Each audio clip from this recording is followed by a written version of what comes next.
Je suis abandonné à mon triste sort, combattu, trahi, dépouillé et épuisé, mais non vaincu à cause de Jésus-Christ, mon partenaire. Nous sommes en train d'ajouter d'autres équipements à cet enseignement. Disons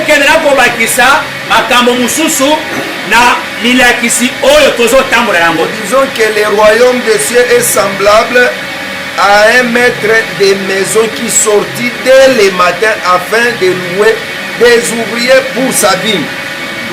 Mokonzi yalola eza lokola mokonzi ya ndako oyo azobima tongo mpona koluka basali mpona kokotisa bango na vinyo na ye. Il convint avec d'un denier par jour et les envoya à sa ville.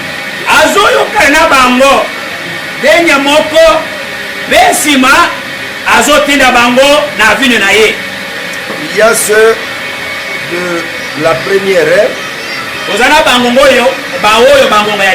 Il y a ceux de la troisième heure, sixième et neuvième heure. Verset 6. Étant sorti à la 11e heure, il en trouva d'autres qui étaient sur place. Et leur dit, akutaki ba mususu bazaki na kati ya esika ya musala. Pourquoi vous tenez-vous ici toute la journée sans rien faire? Azotuna bango pona nini bino botelemi awa mokolo mobimba kasi bosayelo kote. Lui dire c'est parce que personne ne nous a loué. Bayalolaki yeke kwete mutu ata moko te abengi biso te. Il les a aussi engagés. On a l'heure de la récompense. On dit que verset 9, c'est de la 11e heure vers et reçurent chacun un denier.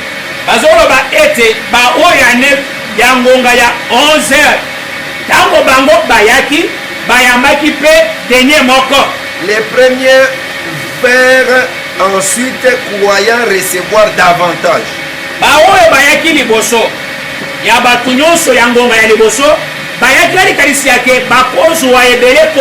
Mais ils reçurent aussi chacun un denier. C'est à partir des réclamations de ces gens ici qui nous montrent que ceux de la 11e heure ont travaillé seulement une heure. Eza kolekela elobeli ya bato ya ngonga ya liboso dezolakisa ke bato oyo bazalaki musana ya 11e basaki kaka ngonga moko pamba. En les recevant, ils murmurèrent contre le maître de la maison. Na koyamba bango bakendaki koyimayima liboso ya mokonzi ya ndako. Et dire ces derniers n'ont travaillé qu'une heure. Pe bayebisi yeke bato ya ngongo ya suka et tu les traites à l'égal de nous qui avons supporté la fatigue du jour et la chaleur. Kasi yo okei kozobango ndenga mokona biso tosali musala mokolo mobimba moi makasi na kati ya mokolo. Ici il y a aussi une révélation. Awa révélation pe ezali awa. Ça dit que c'est de la première heure jusqu'à la 9e heure. Il travaillait sous la chaleur et avec beaucoup de fatigue. Première heure, troisième heure, sixième heure, neuvième heure, c'est-à-dire que par là vous comprenez que Dieu est sorti pour venir racheter avant d'arriver au temps de la grâce. Tout ce temps-là était le temps de la chaleur et le temps de beaucoup de fatigue. Mais un enfant de Dieu de la grâce ne peut pas être un enfant de Dieu de fatigue. Parce que ce sont les saintes écritures qui nous départagent. wete eza makomi esatu yango nde ezokabola biso. Il répondit à l'un de mon ami, je ne te fais pas tort, n'es-tu pas convenu avec moi un denier? Ayanolaki na moko ya ba oyo bayaki kosenga ebele. Atunaki ye moningami. Ngai na yo toyokanaki te ke na kopesa denier moko. C'est-à-dire qu'avant d'engager une personne au service, on lui détermine un salaire. Toloba ete yango ya kokotisa mutu na musala esengeli boyokani ya lifuti esalema. Qu'il ait l'entente entre le maître qui engage et celui qui est engagé. Esengeli boyokani ezala na kolo musala oyo azokotisa mutu na musala pe na mutu oyo azokota mpona kosala musala. On lui a proposé seulement un denier. Mpona ye bayepesaki ye kaka denier moko. Nous vous avons déjà dit que ceux qui ont eu l'église au petit kiti liboso na yofanda na kiti oyo eza liboso na lingi tosala gymnastique wana bien. Si tu as une chaise devant toi mata na kiti mama kiti liboso na yo mama yo mata mama yo nde kiti mama bobangaka liboso mpona nini? Des grandes personnes. Nous avons les Saint-Esprit. Quand on s'adapte à ma pété, écoute, il y a pas mal à péter. Et même ma vie, son frère Rosélie peut être qu'il savait qu'il y a un madame. Donc maintenant, pourquoi on limite au banc au banc au fond de l'église, ça montre que Tozo est au Cana. Entre celui qui prêche et ceux qui écoutent, ceux qui sont au Canésate au Copan Mohamed. Ce sont les choses spirituelles.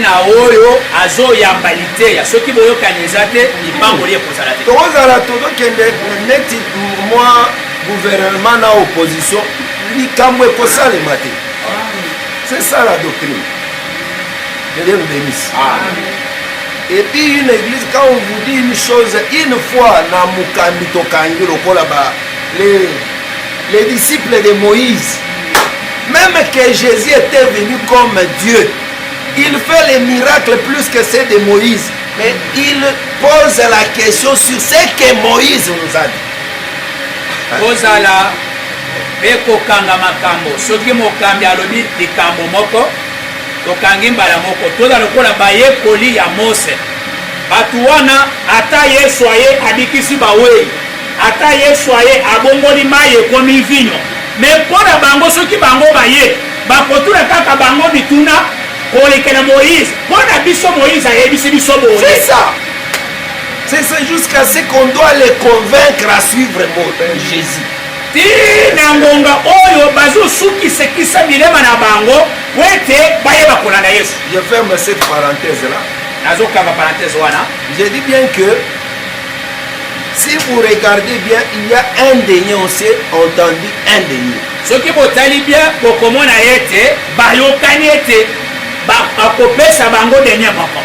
Un denier là, c'est tout un salaire, même pour ceux-là qui ont travaillé 3 heures, même ceux-là qui travaillent 1 heure.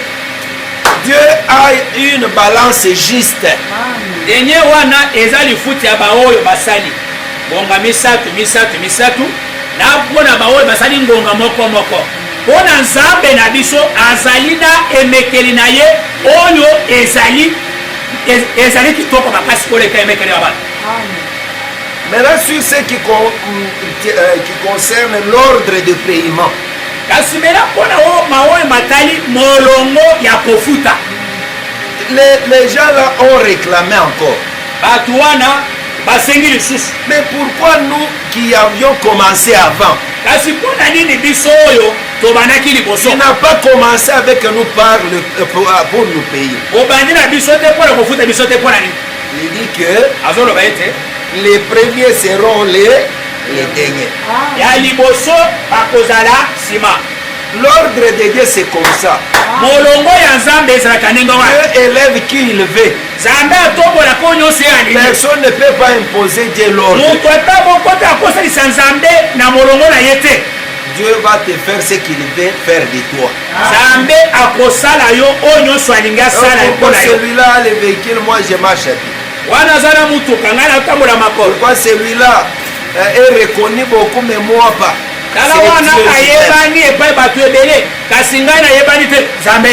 Jusque là nous sommes dans les noirs sur blanc.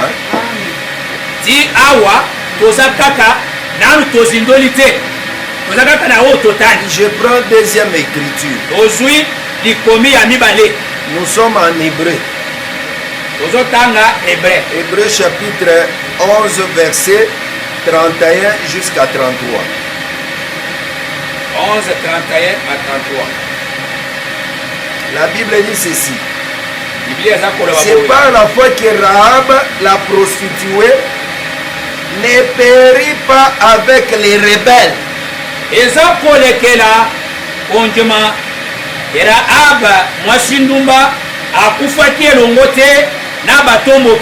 Parce qu'elle avait reçu les espions avec bienveillance. Nous disons ceci. Je suis en train d'expliquer d'abord les écrits. Il y a des moments que nous avons des discussions, des débats disant que ceux de l'ancienne alliance n'avaient pas la foi.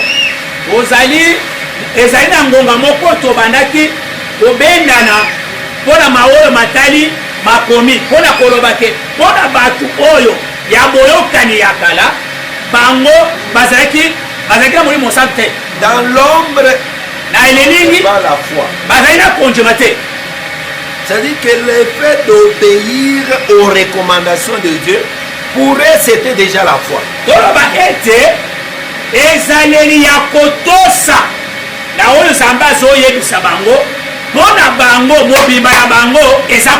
C'est pourquoi, même ces deux matins-là, nous avons l'unité de mesure, c'est la foi. Eux aussi avaient manifesté la foi. Nous aussi, c'est seulement la foi qui nous unit ensemble.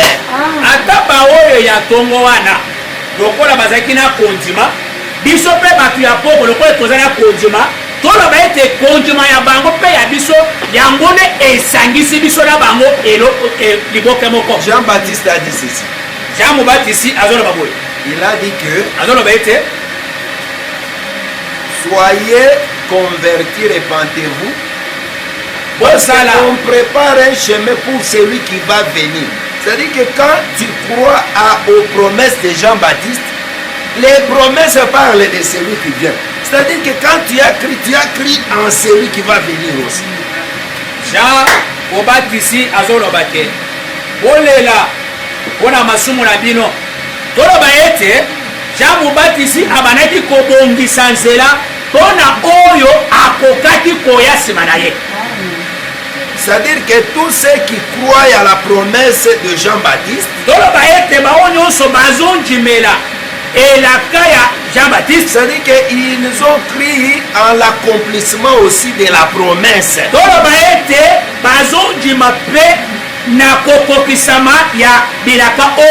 Je suis en train d'expliquer les noirs sur blanc d'abord.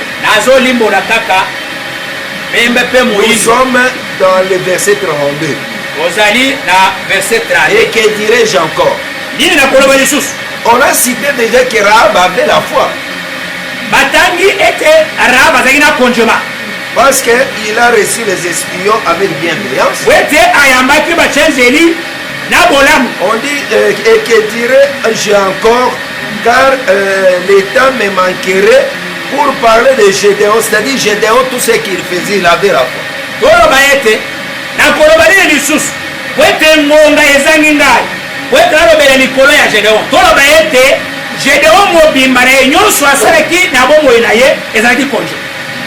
De Barak, Samson, de Jephthé, de David, de Samuel et des prophètes. C'est pourquoi on dit ceci.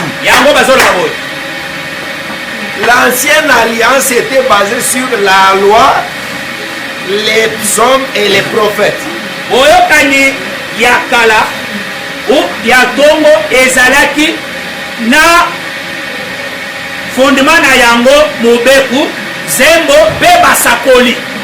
Pourquoi je suis venu danser?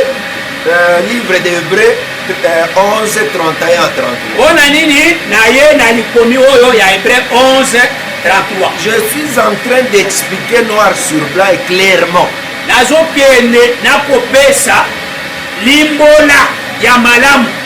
La première des choses, le royaume de Dieu a commencé depuis l'ombre. Tout ce qui se faisait dans l'ombre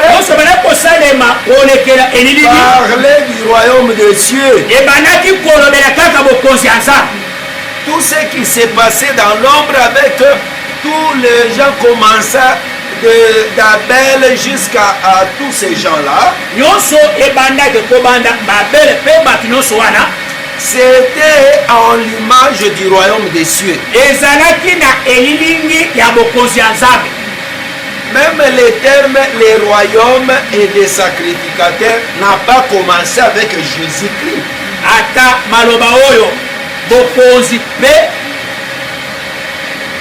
Le royaume et les sacrificateurs n'a pas commencé seulement avec Jésus. Exode chapitre 19 verset 6. Exode 19, 6. La Bible dit ceci. Même si nous commençons à partir du verset 5, on dit que maintenant si vous écoutez ma voix, pour que Dieu engage quelqu'un dans sa vie, sa vie est comme les champs. Et aussi, la vigne là, nous avons dit que c'est un champ du salut. Il doit d'abord commencer par entendre la voix de l'Éternel. Après quoi, et si vous gardez mon alliance, un enfant de Dieu doit écouter la voix de l'Éternel. Ne fermez pas les yeux. Vous fermez les yeux pourquoi? Arrêtez si ça allait. Les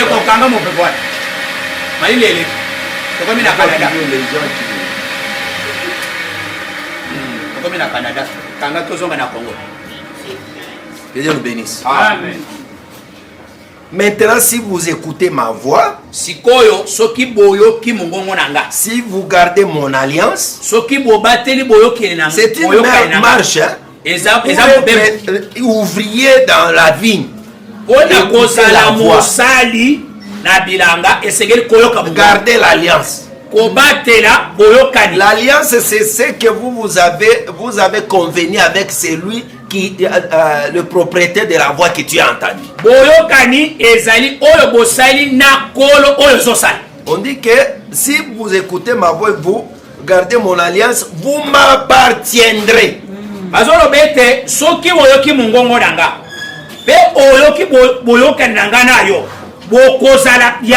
Entre tout le peuple, car toute la terre est à moi. C'est-à-dire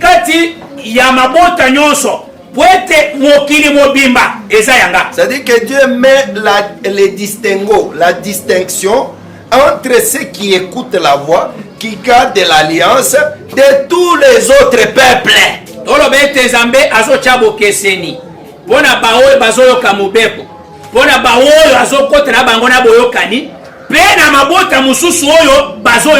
Les ouvriers de la vigne sont différents des autres. Vous voyez, il y a la légèreté. Un enfant de Dieu veut vivre comme un païen. Non. Dieu a commencé pour se dessiner son royaume. Il va mettre la différence entre ceux qui lui appartiennent et ceux qui ne lui appartiennent pas. Zambe abandi okoma bokonzi na ye. Pona baoyo yaye bakozala yaye, pe pona baoyo pe bakozala yaye te. C'est-à-dire que tu ne vivras pas comme tes frères. Tu ne vivras pas comme tes grands-pères. Tu peux avoir tes sœurs prostituées, mais toi, en mariage, tu dis que moi aussi, je resterai comme mes sœurs. Moi,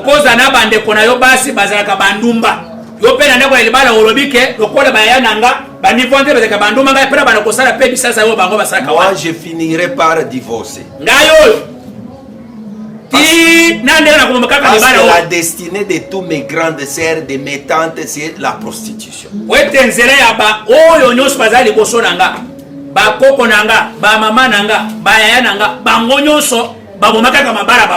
Non, c'est lui qui a écouté la voix. C'est pourquoi j'insiste beaucoup. Que nous commencions à prêcher tôt comme ça. Pour que la mémoire soit fraîche.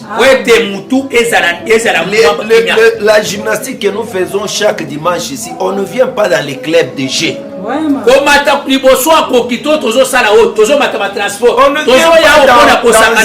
dans une habitude quelconque. Tout ce que nous faisons ici, ça ajoute quoi dans ta vie? Ta façon de te comporter, ta façon d'agir, ta façon de vivre. Est-ce que ça montre qu'il y a quelque chose qui est en train de se créer en toi?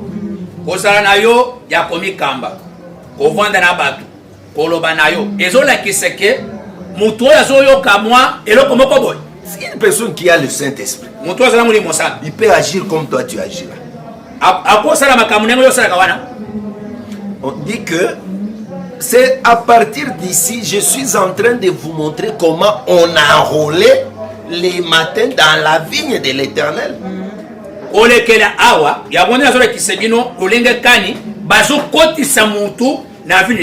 Une personne ne peut pas devenir enfant de Dieu sans écouter la parole de Dieu. Je causais avec un prophète de Tchikapa hier. Il m'a dit que non, à Tchikapa nous avons fait les recensements. Toute personne qui se dit des saints, nous allons nous approcher de lui. Demander qui t'a prêché. Tu avais eu le baptême où, comment, et qu'on sache la trace de la personne.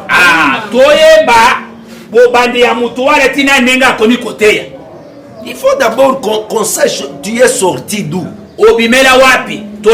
Tu as écouté quelle parole. Quel baptême que tu as, de Kimbang. Mais tu te dis les saints. Il faut se conformer à l'enseignement. On dit que vous serez pour moi un royaume des sacrificateurs et une nation sainte.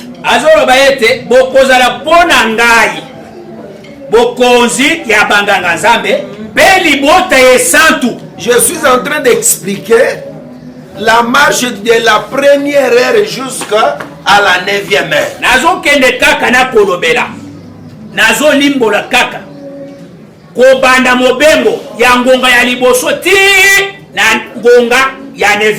Maintenant il y a les catégories.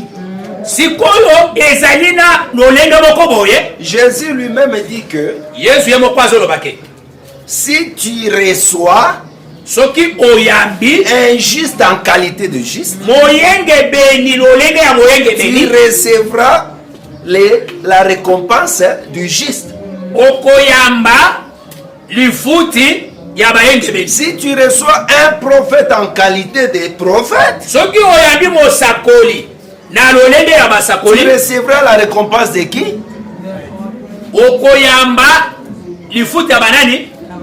Soyez ici. Les gens qui nous suivent sur les réseaux sociaux nous saisissent mieux. Ici, vous donnez il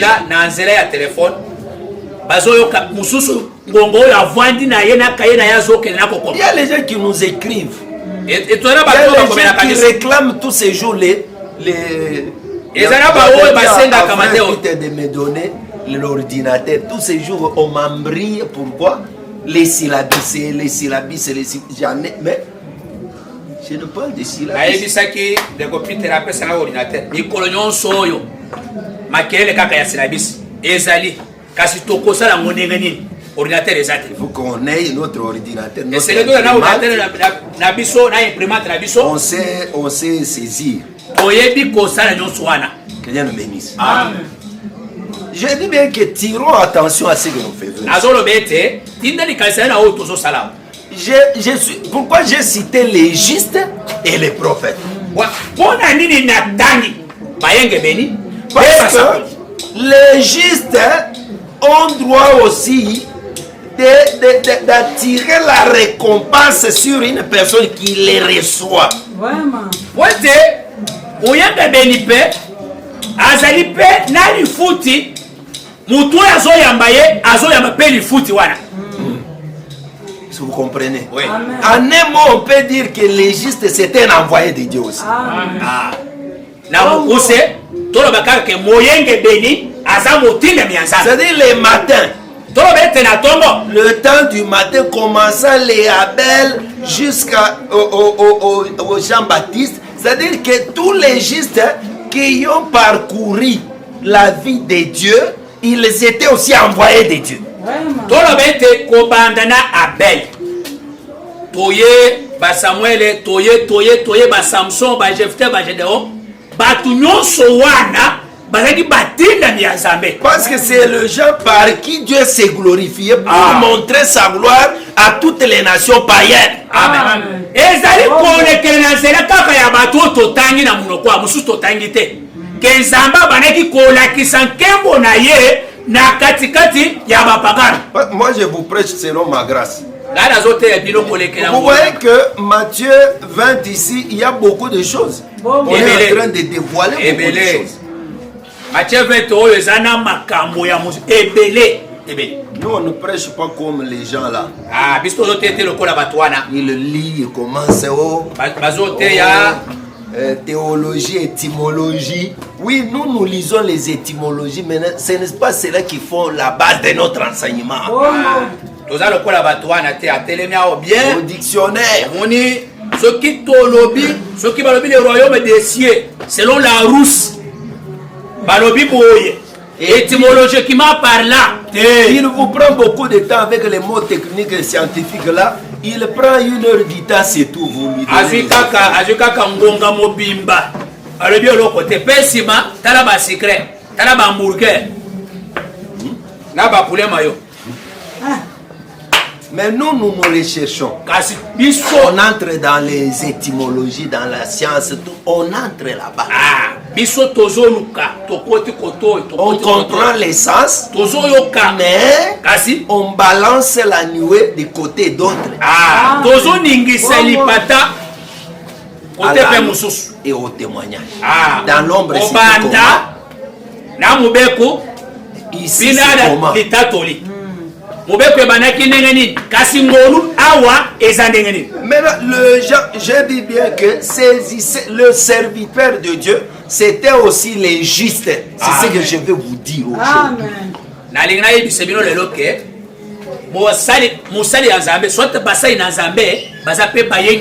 Un juste est déjà serviteur de Dieu. Ça ne diffère pas de ce que nous vous avions dit dans Jean chapitre 6 verset 29.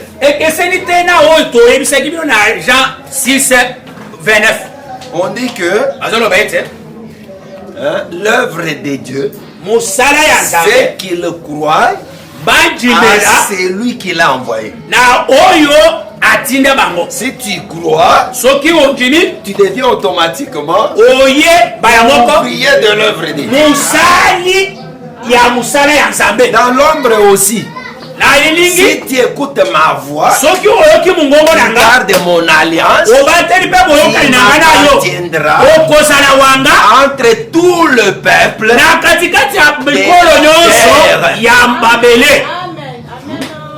on ne peut pas devenir enfant de Dieu en l'air comme ça, enfant de Dieu. Bayaka mwana nzambe te o ngai na emibeleka mwana nzambe okutirola kaka okwena mabele mpu non Dieu m'avait prêché moi seul dans la maison. Ngai moko Même Jésus-Christ, pour que nous l'acceptions, il a marché par Moïse. Moïse nous l'a présenté. Moïse l'a baptisé. Jean-Baptiste, c'est Moïse. Maintenant, Moïse a baptisé Jésus. Oui. C'est Moïse qui a légitimé